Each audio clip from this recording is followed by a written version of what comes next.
नमस्कार, मी गणेश मिरगुले. आपण पाहताय जनादेश वृत्तवाहिनी. पाहूया आजच्या काही ठळक घडामोडी. शिक्षकाच्या विविध प्रलंबित मागण्यांनी दुमदुमले मुंबईचे आझाद मैदान. शिक्षण मंत्री नावाप्रमाणे शिक्षकाच्या जीवनाशी खेळण्याचा विरोध करीत असल्याचा आंदोलनकर्त्याचा आरोप. मुकनायक पुरस्काराचे पहिले मानकरी ठरले मिरन नाऊचे संपादक मंदार फणसे. सामाजिक न्यायमंत्री बडोले यांच्या हस्ते बुलढाणा खामगाव येथे पुरस्कार प्रदान. नवी मुंबई स्थायी समिती सभेत नगरसेवक प्रशांत पाटील आणि नगरसेवक अशोक गावडे यांनी उपस्थित केले नागरिकांनी आणि उत्कृष्ट दर्जा कामाच्या बाबतचे प्रश्न. नवी मुंबई राष्ट्रवादीचे नेरूळ तालुका अध्यक्ष गणेश भगत यांच्या वाढदिवसानिमित्त प्रभागातील विविध नागरी कामाचा शुभारंभ.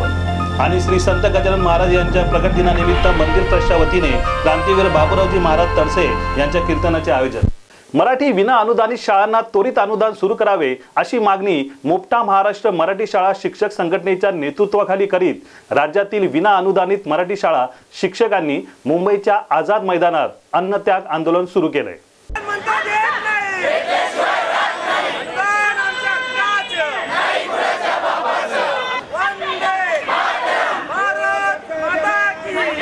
हा बुलंद आवाज आहे राज्यातील शिक्षकांचा. गेल्या 15 वर्षापासून घोषित व अघोषित शिक्षक आज ना उद्या वेतन मिळेल या आशेवर विना वेतन काम करीत आहेत, ज्यामध्ये आतापर्यंत 24 शिक्षक बांधव हृदयविकाराने निधन पावले. नुकत्याच पार पाडलेल्या हिवाळी अधिवेशनात शालेय शिक्षण विभागाने निधीची घोषणा केली, परंतु त्याची आजगायत पूर्तता करण्यात आलेली नाही. त्यामुळे आम्ही या विरोधात अन्नत्याग आंदोलन सुरू केल्याचं मुपटा महाराष्ट्र मराठी शाळा शिक्षक संघटनेचे अध्यक्ष लक्ष्मण खैरे यांनी म्हटलंय. मी या ठिकाणी आजपासून अन्नत्याग आणि जलत्याग ह्या उपोषणास त्या ठिकाणी बसलेलो आहे. आणि ह्या उपोषणास बसण्याचं कारण फक्त माननीय शिक्षण मंत्री विनोद तावडे साहेब आहेत. हे असं की मागील 14 ते 18 नोव्हेंबरच्या दरम्यान मी जलत्याग आणि अन्नत्याग आंदोलन केलं होतं. त्या दरम्यान 18 तारखेला माननीय शिक्षण मंत्री यांनी या ठिकाणी 1 आणि 2 जुलै शाळेंना निधीची तरतूद, त्याचबरोबर अघोषित शाळा त्या ठिकाणी निधीसहित घोषित करतो असं त्या ठिकाणी लेखी पत्र दिलं. लेखी पत्र दिल्यानंतर असं वाटलं की आता या ठिकाणी 15 वर्षापासूनचा हा विना वेतनाचा वनवास आता या ठिकाणी संपलेला आहे. परंतु 1 महिना उलटला आणि 1 महिना उलटल्यानंतर पुन्हा आमचं काम झालं नाही असं कळालं. हिवाळी अधिवेशनात शिक्षण मंत्री विनोद तावडे यांनी घोषणा केल्यानंतर त्याबाबतचा GR काढला नसल्याने मंत्री महोदय शिक्षकांची फसवणूक करत असल्यामुळे आपल्या या अन्नत्याग आंदोलनाने आता तरी शासनाला जाग येईल असे खैरे यांनी सांगतानाच आपल्या जीवाचे काही बरे वाईट झाले तर त्याची संपूर्ण जबाबदारी शिक्षण मंत्र्याची राहील असा इशाराही यावेळी दिलाय. सर्वोच्च विधान भवनामध्ये घोषणा केल्यानंतर 15 दिवसामध्ये शासन निर्णय व अघोषित शाळा निधीसहित घोषित व्हायला पाहिजे होता, परंतु माननीय शिक्षण मंत्री विनोद तावडे साहेब यांनी त्या ठिकाणी GR काढला नाही. म्हणून आम्हाला मुपटा महाराष्ट्र मराठी शिक्षक संघटनेच्या वतीनं संबंध महाराष्ट्रातील 1 आणि 2 जुलै व घोषित बांधवाच्या माध्यमातून इथं मला या ठिकाणी सपोर्ट करण्यासाठी आलेले इथं बसलेले आहे. मी या ठिकाणी तुम्हाला सांगू इच्छितो की तुमच्या चॅनलच्या द्वारे माननीय शिक्षण मंत्री साहेबांना कळवा, जोपर्यंत 1 आणि 2 जुलैचा आणि अघोषित शाळेचा निधीचा शासन निर्णय निर्गमित होत नाही तोपर्यंत मी अन्नत्याग व जलत्याग हे उपोषण सुरू करेल. आणि साहेबांना हेच मला सांगायचं आहे, जर तुम्हाला या ठिकाणी माझा जीव गेल्यानंतर शासन निर्णय काढायचा असेल तर तो मला मंजूर आहे. मी जोपर्यंत शासन निर्णय निघत नाही तोपर्यंत मी माझ्या भूमिकावर ठाम आहे. आणि माझा मृत्यू झाल्यानंतर साहेब एकच विनंती आहे, मला 2 मुली व माझ्या परिवाराला आपण आर्थिक मदत करावी आणि माझ्या मृत्यूची जबाबदारी आपण स्वीकाराल असं त्या ठिकाणी मी माननीय शिक्षण मंत्री यांना त्या ठिकाणी आवाहन करतो. कॅमेरामॅन किशोरसह माधुरी नाईक, जनादेश वृत्तवाहिनीकरिता. मुपटा महाराष्ट्र मराठी शाळा शिक्षक संघटनेप्रमाणेच स्वाभिमानी शिक्षक संघटना महाराष्ट्र राज्याच्या नेतृत्वाखाली अघोषित शिक्षक व शिक्षकेतर कर्मचाऱ्यांनीही आंदोलन पुकारले. राज्यातील अघोषित शाळांना निधीसह अनुदान घोषित करावे या मागणीकरिता हे आंदोलन सुरू करण्यात आले. गेल्या हिवाळी अधिवेशनात 15 दिवसात अघोषित शाळा निधीसह घोषित करतो असे आश्वासन शिक्षण मंत्री विनोद तावडे यांनी दिले होते, परंतु या शिक्षकांच्या तोंडाला केवळ आश्वासनाची पानेच पुसण्याचे काम शिक्षण मंत्र्यांनी केल्याने या विरोधात मुंबईच्या आझाद मैदानावर आंदोलन करण्यात आल्याचं शिक्षण भारतीचे जयेंद्र आबाड यांनी म्हटलंय. आम्ही अघोषित शिक्षक इथं आंदोलनासाठी बसलेले आहोत. माननीय आदरणीय तावडे साहेबांनी आम्हाला 1 महिन्यापूर्वी जेव्हा भेट झाली त्यावेळेस सांगितलं की मी पुण्याला असलेल्या अघोषित याद्या इकडे बोलवून घेतो आणि पुणे आणि मुंबई या दोन्ही शाळा आम्ही निधीसहित घोषित करतो। त्यानंतर 10 दिवसांनी आम्ही तावडे साहेबांची भेट घेतली असता त्यावर आम्हाला कोणतंही उत्तर मिळालं नाही आणि या परिणामामुळे आम्ही सर्व अघोषित शिक्षक आम्ही इथं आज आंदोलनात बसलेलो आहोत। 12-12, 14-14, 15-15 वर्षापासून विनाअनुदानित शिक्षक हे काम करताय, आतापर्यंत त्यांना कोणताही पगार देण्यात आलेला नाही। इथे ज्या माझ्या महिला भगिनी बसलेल्या आहेत, काहींची मुलं 4 वर्षाची 5 वर्षाची मुलं आहेत, ती मुलं घरी ठेवून त्या आपल्याला एक वेळचं अन्न मिळावं, आपल्या पाल्यांना अन्न देता यावं, त्यांना शिक्षण देता यावं यासाठी आपल्या मागणीसाठी इथं उपस्थित झालेले आहेत। ज्यावेळेस सिकंदराने भारतावर हल्ला केला होता त्यावेळेस चाणक्य नावाचा शिक्षक अध्यापक बाहेर पडला आणि त्यांनी सांगितलं होतं सगळे राजे एकत्रित या, परंतु राजे एकत्रित आले नाहीत आणि त्यावेळेस एका अध्यापकाने आणि एका शिक्षकाने एका राजाची सत्ता उलथवून टाकली आणि रस्त्यावरच्या चंद्रगुप्ताच्या हातामध्ये सत्ता दिली। या शासनाला आम्ही इशारा देतो, हे जर असंच चालत राहिलं तर एक दिवस तुमची सत्ता खाली झाल्याशिवाय राहणार नाही। माझ्या विनाअनुदानित बांधवांना अनुदान हे त्वरित द्यावं। 1-2 जुलैच्या शाळांना त्यांनी GR काढावा, 1628 शाळांना त्यांनी प्रचलित टप्पा द्यावा आणि माझ्या घोषित बांधवांना निधी सहित लवकरात लवकर घोषित करावं, नाही तर आम्ही ह्या आझाद मैदानावर आमचे प्राण त्यागल्याशिवाय राहणार नाही। कॅमेरामन मसूदसह प्रिया भुजबळ, जनादेश वृत्तवाहिनीकरिता। राज्याचे शिक्षण मंत्री नावाप्रमाणेच विनोद असून ते शिक्षकांच्या जीवनाशी खेळण्याचा विनोद करीत असल्याचा गौप्यस्फोट पदवीधर विकास सामाजिक संस्थाने केलाय। संस्थेचे अध्यक्ष रमेश हिंदूराव यांच्या नेतृत्वाखाली शेकडो शिक्षकांनी आपल्या न्याय मागण्याकरिता आझाद मैदानावर आंदोलन पुकारलंय।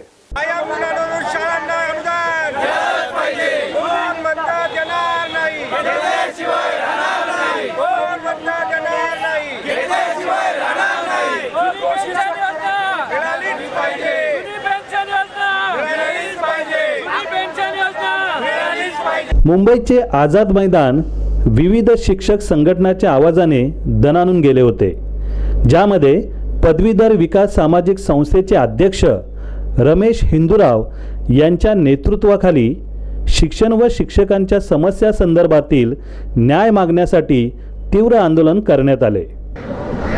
शिक्षण व्हेंटिलेटरवर आणि शिक्षक सलाईनवर अशा प्रकारची सध्याची शिक्षण पद्धती चालू झालेली आहे। महाराष्ट्राचे राज्याचे शिक्षण मंत्री विनोद आहेत, त्यांचं नाव विनोद आहे, मग नावाप्रमाणे ते 560 GR काढून कर्मचाऱ्यांच्या जीवनाशी खेळण्याचा विनोद करतात काय, हा मोठा प्रश्न आम्हाला निर्माण झालेला आहे। यामध्ये पहिली आमची मागणी अशी आहे की खाजगी उद्योगाला शाळा चालविता न देता 1% रक्कम खाजगी उद्योगाच्या नफ्यातून घ्यावी आणि महाराष्ट्र राज्यातल्या सर्व कायम विनाअनुदानित शाळांना 100% अनुदान द्यावं, ही आमची पहिली मागणी आहे। त्यानंतर 24 वर्ष पूर्ण झालेल्या कर्मचाऱ्याला सरसकट निवड श्रेणी मिळाली पाहिजे। जुनी पेन्शन योजनेसंदर्भात कोर्टाने निकाल देऊनही वेगवेगळ्या प्रकारचे GR काढून त्या त्रुटी दाखवून अजूनपर्यंत त्याची कार्यवाही पूर्ण करण्यात आलेली नाही। त्यानंतर एखादा विद्यार्थी शाळेत असेल, त्याच्या आईवडिलांचं मृत निधन होतं, अपघाती निधन होतं, त्यांनी बघायचं कोणाकडे, तर त्या विद्यार्थ्याचं पदवीपर्यंतचं शिक्षण सर्व सरकारने कोणत्याही प्रकारचं शुल्क न घेता विना शुल्क केलं पाहिजे, ही एक आमची आग्रही मागणी आहे।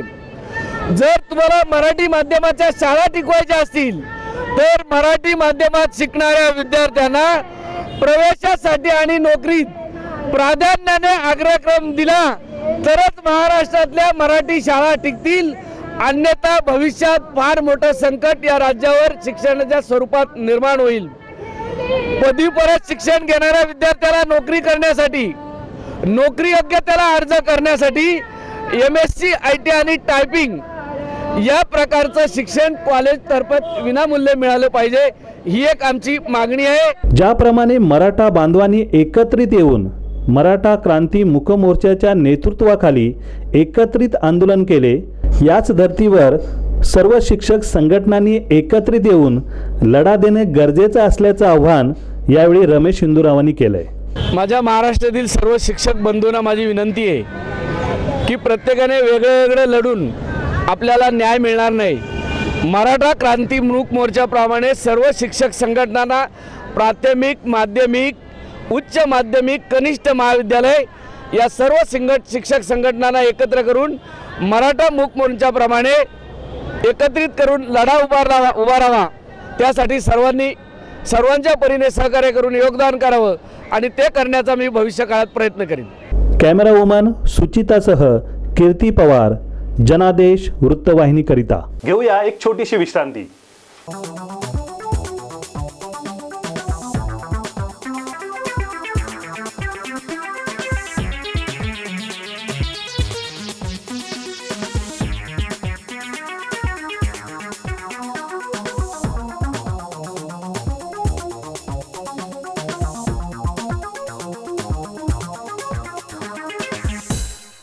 डॉक्टर बाबासाहेब आंबेडकरांनी दलित, शोषित, पीडित आणि विषमतावादी व्यवस्थेविरोधात मूकनायक या वृत्तपत्रातून रणशिंग फुंकले.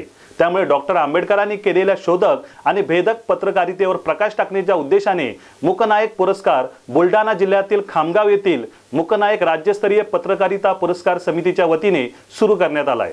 बुलढाणा खामगाव येथे हा राज्यस्तरीय पुरस्कार सोहळा सामाजिक न्याय मंत्री नामदार राजकुमार बडोले यांच्या उपस्थितीत पार पडला.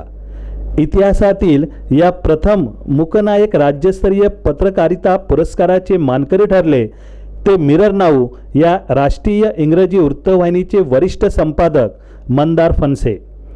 सामाजिक न्यायमंत्री राजकुमार बडोले यांच्या हस्ते फणसे यांना हा पुरस्कार सन्मानपूर्वक प्रदान करण्यात आला. नवीन पिढीला हा पुरस्कार मार्गदर्शक ठरावा या दृष्टीने राज्य सरकारने डॉक्टर बाबासाहेब आंबेडकर यांच्या नावाने हा मूकनायक पुरस्कार सुरू करावा अशी मागणीही यावेळी समितीच्या वतीने निवेदनाद्वारे राजकुमार बडोले यांच्याकडे करण्यात आली. सामाजिक न्याय मंत्री राजकुमार बडोले यांनी प्रथमच सुरू करण्यात आलेल्या पुरस्काराबद्दल मूकनायक राज्यस्तरीय पत्रकारिता पुरस्कार समितीचे कौतुक करीत पुढील वर्षी 31 जानेवारी 2019 पासून राज्य सरकारच्या वतीने हा पुरस्कार देण्याची घोषणा यावेळी केली आहे. मूकनायक हा पुरस्कार आज बुलढाणा जिल्ह्यामध्ये आपल्या खामगाव तालुक्यामध्ये खामगाव इथं पहिल्यांदाच हा मूकनायक पुरस्कार या ठिकाणी सुरू करण्यात आलं. मला वाटते मूकनायक पुरस्कार समितीचं मी मनापासून कौतुक करतो की डॉक्टर बाबासाहेब आंबेडकरांनी 31 जानेवारी 1920मध्ये मूकनायक या पाक्षिकाची जी सुरुवात केली होती आणि तो क्षण साधून आज या ठिकाणी हा पुरस्कार होत आहे. समाजातले दुःख, समाजातल्या व्यथा, समाजातली जी एकूणच परिस्थिती आहे तिला खऱ्या अर्थानं जनसामान्यांच्या प्रश्न लोकांच्या पुढं मांडणं आणि त्याला खऱ्या अर्थानं न्याय मिळवून देणं हे मूकनायकचे जे काम होतं ते आज परत या ठिकाणी श्रीयुत मंदार फणसेंना प्रथम पुरस्कार देऊन खऱ्या अर्थानं हा जनसामान्यांचा हा मूकनायक अनेक या ठिकाणी मूकनायक आहेत आणि त्यांना खऱ्या अर्थानं प्रचिती देण्याचं काम या पुरस्काराच्या माध्यमातून केलं आहे. मी मूकनायक जी समिती आहे त्यांचं या ठिकाणी मनापासून कौतुक करतो आणि महाराष्ट्र शासन यानंतर 31 जानेवारी 1919ला हा पहिल्यांदा हा मूकनायक पुरस्कार पत्रकारांसाठी सुरू करेल अशी घोषणा पण केली आहे. धन्यवाद. शोषित, पीडित, दलित, आदिवासीसाठी झटणाऱ्या व व्यवस्थेविरुद्ध आवाज उठवणाऱ्या पत्रकारितेतील मूकनायकांना राज्य सरकारच्या वतीने पुरस्कार देण्याची घोषणा नामदार राजकुमार बडोले यांनी केली आहे. त्यामुळे इतिहासात प्रथम सुरू झालेला मूकनायक हा राज्यस्तरीय पुरस्कार सोहळा खरंच ऐतिहासिक ठरलाय. बुलढाणा खामगावहून संदीप मापारी, जनादेश वृत्तवाहिनीकरिता. नवी मुंबई महापालिका स्थायी समिती सभापती शुभांगी पाटील यांच्या उपस्थितीत पार पडलेल्या समितीच्या साप्ताहिक सभेत प्रभाग 32 चे शिवसेना नगरसेवक प्रशांत पाटील यांनी घनसोली प्रभागातील रस्ते, पाणी, वीज आदी नागरी कामाबाबतचे प्रश्न उपस्थित करीत प्रशासनावर जोरदार ताशोरे ओढीत प्रभागातील मूलभूत कामे कधी पूर्ण होणार असा प्रश्न उपस्थित केला. सभापती मॅडम, सन्माननीय आयुक्त साहेब यांनी काही केलं नाही तर पुढे निविदा आल्या म्हणून आता घनसोलीमध्ये मी गेल्या 3-4 महिन्यापासून मी भांडत आहे घनसोलीमध्ये सेक्टर 1 ते 9 मध्ये सर्व स्ट्रीट लाईट संपूर्ण बंद आहेत. फक्त आता सेक्टर 5 मध्ये 6 मध्ये आता जी स्वच्छता अभियाना अंतर्गत तिथला जो विभाग हे केलेला आहे, फक्त तिथल्या पुरती त्या दिवशी लाईटची सोय झालेली आहे. मग ती सेक्टर 1 ते 9 मध्ये दिवाबत्ती कधी चालू होईल? लाईटचा प्रश्न आहे तिथं. 1 ते 6 मध्ये सेक्टर पुरतं हे केलं, त्याच्या बाजूचे नाले वगैरे संपूर्ण बनलेले आहेत. 2 वर्ष झाले तिथं ते नाल्याचं काम पण सफाई झालेलं नाही. तर स्वच्छता बघायला जर बाहेरनं माणसं येत असतील तर ते बाजूचे नाले दिसणार नाहीत का? मग आता हे विषय आता कमी दराने दिले म्हणून तो करत नाही ना, तो हाच विषय तर आहे ना, सामान पुरवत नाही तो. त्यांचं म्हणणं काय की कमी दराने दिले जातं, मला कॉन्ट्रॅक्टर करत नाही. 1,80,000 प्रत्येक वेळेला कामं कमी दराने येतात, त्याच्यामुळे प्रत्येक वॉर्ड वाईज काम रिकॉल होतच नाही वार्डात काम. कोण कॉन्ट्रॅक्टर काम करायला मागत नाहीयेत. काय अशा परिस्थिती ऐकण्यासाठी तुम्ही काय करणार? मला हे तुमच्याकडनं. घनसोली प्रभागामध्ये आमचे 5 नगरसेवक आहेत. एक BJPचा नगरसेवक आहे, 4 शिवसेनेचे नगरसेवक आहेत. पण गेली 15 ते 20 वर्ष हा विभाग आहे संपूर्ण एक म्हणजे बाजूलाच केलेला आहे. पालिकेने कुठलंही काम केलं नाही, सिडकोने हँडओव्हर करतानाही कुठलं काम करून दिलेलं नाही. आणि या विभागामध्ये रस्त्यांपासून सगळ्या बेसिक समस्या आहेत. आणि आता जे 50 कोटीचं काम काढलं होतं त्याला कुठलाही कॉन्ट्रॅक्टर प्रतिसाद देत नाही, त्याच्यामुळं काम रखडलेलं आहे. स्ट्रीट लाईट आहेत आणि दुसरी काही नाल्यांची समस्या आहे. सगळी जशीच्या तशी परिस्थिती आहे. फक्त आता नवी मुंबई महानगरपालिकेचं जे स्वच्छता अभियानाअंतर्गत सेक्टर 6 मध्ये लाईटचं काम तात्पुरत्या पद्धतीत करण्यात आलं, सफाई करण्यात आली. दुसरे सर्व जे वार्ड आहेत त्या वार्डमध्ये एक कुठल्याही प्रकारचं काम करण्यात आलं नाही. लोकांच्या तोंडाला पानं पुसण्याची कामं प्रशासनामार्फत करण्यात येत आहे. त्यासाठी आज मी मुद्दा उचलला की तुम्ही दुसऱ्या प्रभाग आहेत त्याच्यातली कामं कधी करणार आहे? बेसिक कामं असतील किंवा आणि दुसरी कामं असतील ती कधी करणार आहेत? नवी मुंबई स्थायी समितीच्या झालेल्या सभेत राष्ट्रवादी काँग्रेस प्रभाग 109चे नगरसेवक अशोक गावडे यांनी प्रभागात होत असलेल्या निकृष्ट दर्जाच्या नागरी कामावर जोरदार ताशुरे ओढत या कामाच्या दर्जावर नियंत्रण ठेवण्याकरिता प्रशासनाकडून कोणती यंत्रणा राबवण्यात येते असा प्रश्न उपस्थित केलाय. परंतु आमच्या सदस्यांचं म्हणणंच मान्य करायचं नाही हाच प्रश्न आमच्यासमोर उभा राहतो. पण विषय जर तुम्ही बघितला असेल, अंदाजपत्रीय खर्च 52,02,300 रुपये. टेंडर्स ही 24%, 26%, 30% मिळालेली आहे. त्याच्यावर निगोशिएबल केलं ते डायरेक्ट 49,07,831 रुपये. मग आमचा प्रश्न हा आहे का आपली अंदाजपत्रिकेत जी रक्कम आहे ही चुकीची आहे का? 24% तो डायरेक्ट मायनसमध्ये काम घेतो, म्हणजे ते काम क्वालिटी त्याची होईल का? किती टक्क्यांनी तुम्ही कमी करणार आहात? याला काहीतरी बंधन असलं पाहिजे. नक्की काय चाललेलं आहे प्रशासनामध्ये? 24% आभळ टेंडर येऊन सुद्धा निगोशिएबलला तो मायनस मध्ये घेतोय. मग हे काय साठलोट आहे का काही? नक्की काय हा प्रकार आहे? आणि मी ह्या विषयावरती अनेक वेळा बोललेलो आहे. तुमची अंदाजपत्रीय रक्कम ही चुकीची आहे का याचं पहिल्यांदा आम्हाला उत्तर मिळावं, नंतर पुन्हा बोलण्याची संधी मिळावी. सांगितलेलं आहे हे कदाचित बरोबर असेल,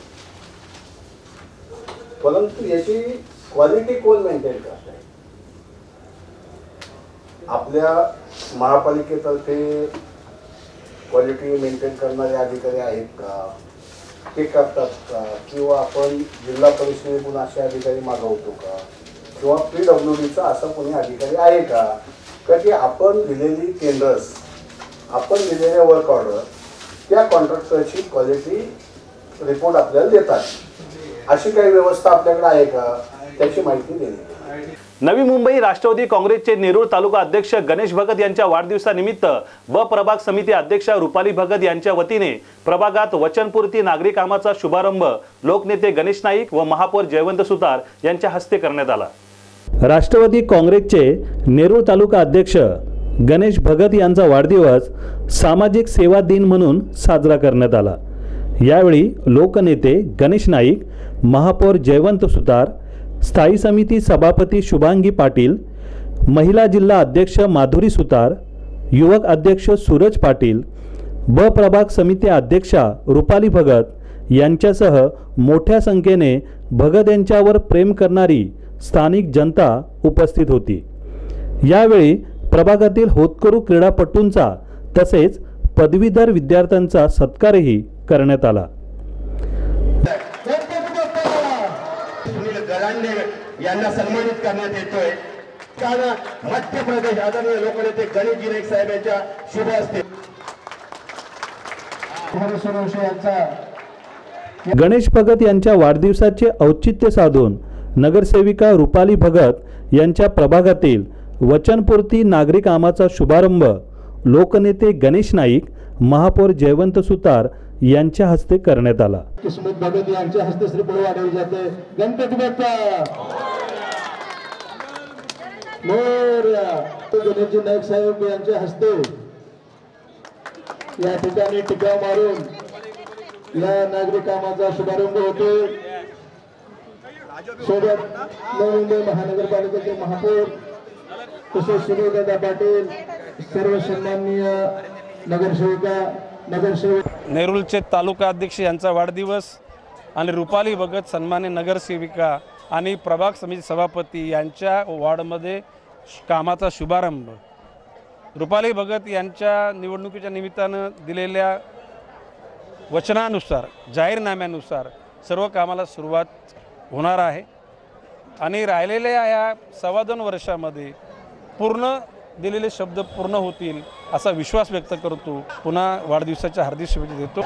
आता गणेशदादा भगत यांच्या वाढदिवसानिमित्त आज कामाचा शुभारंभ मी या ठिकाणी आम्ही सगळ्यांनी कार्यकर्त्यांनी ठरवलं की या दादांच्या वाढदिवसानिमित्त आज करूया। आज संभाजीराजे उद्यान झालेला म्हणजे दुरुस्तीकरण करणे व आपल्या सेक्टर 16A मधले गटर व पदपत्र यज्ञ सुधारणा करणे यांना 1.25 कोटीचा निधी आम्ही वापरलेला आहे, निधी लागलेला आहे आणि प्रभाग समित्यामधून नगरसेवक निधी याच्या हा पण आम्ही म्हणजे गटर दुरुस्ती करणे आणि पदपत्र सुधारणा करणे व सूचना फलक वगैरे आणि ठिकठिकाणी बेंचेस लावणे हे पण या कामामध्ये घेतलेले आहेत। मला सांगू आता मला आता इथे निवडून मला 3 वर्ष झालेली आहे। 20 वर्षापूर्वी इथे नगरसेवक जे होते त्यांनी काही कामं केली नाही असे नागरिकांकडून मला मी ज्या ठिकाणी फिरली त्या ठिकाणी मला नागरिकांनी असेच आश्वासन दिले की मॅडम आपल्या प्रभागात काही कामं होतच नव्हती, तुम्ही आलात तर तुमच्या ह्याच्यातून काय होतील।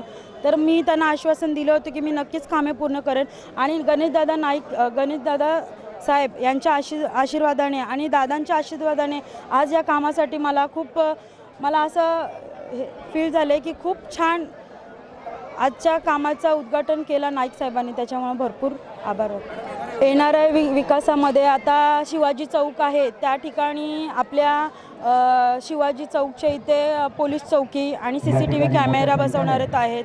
बहुजन समाजामध्ये नेहमी तत्पर असणारे आमचे गणेशदादा समाजातील प्रत्येक वर्गामध्ये येणाऱ्या संकटाला एक अतिशय धाडसाने प्रत्येक वेळोवेळी उभा राहणारे आमचे हे जवळचे आमचा मित्र, आमचा मोठा बंधू असे गणेशदादा भगत आज यांचा या ठिकाणी वाढदिवस आहे। या वाढदिवसानिमित्त मी तमाम सेक्टर 16, 18A, 16A मधील सगळ्या विभागातील नागरिकांच्या वतीने त्यांना या हार्दिक शुभेच्छा देतो। शिव आणि धडाडीच्या कार्यकर्त्या तसंच आमच्या लाडक्या नगरसेविका रुपाली भगत यांनी जे गणेशदादा भगत यांच्या वाढदिवसानिमित्त जे औचित्य साधून प्रभागामध्ये गेले 20 वर्ष कधीही काम झालं नव्हतं, या प्रभागामध्ये त्यांनी जे काम करण्याचा जो निश्चय केलेला धडाडीचा जो निर्णय घेतलेला आहे त्या निर्णयासाठी हार्दिक शुभेच्छा। कॅमेरामन महसूससह प्रिया भुजबळ, जनादेश वृत्तवाहिनीकरिता। श्री संत गजानन महाराज यांच्या प्रगट दिनानिमित्त पुणे सागवे येथील गजानन महाराज मंदिरात श्री गजानन महाराज ट्रस्टच्या वतीने क्रांतीवीर बाबूरावजी महाराज तडसे पुसदकर यांच्या कीर्तनाचे आयोजन करण्यात आले होते। त्यावेळी त्यांच्या समेत आळंदीचे माधवबाबा इंगोळे उपस्थित होते। अशा कीर्तनाचा लाभ हजारो भक्तांनी घेतला। कुर्मावर आहे. कुर्म कशावर आहे म्हटलं वरावर आहे. त्याला काय हे कशावर ते कशावर ते कशावर म्हणजे वराहा कशावर तुझ्या बापाच्या उरावर आहे. मी महाराज आता विचारणारच नाही म्हणलं विचारून आहे म्हणून उत्तर दिलं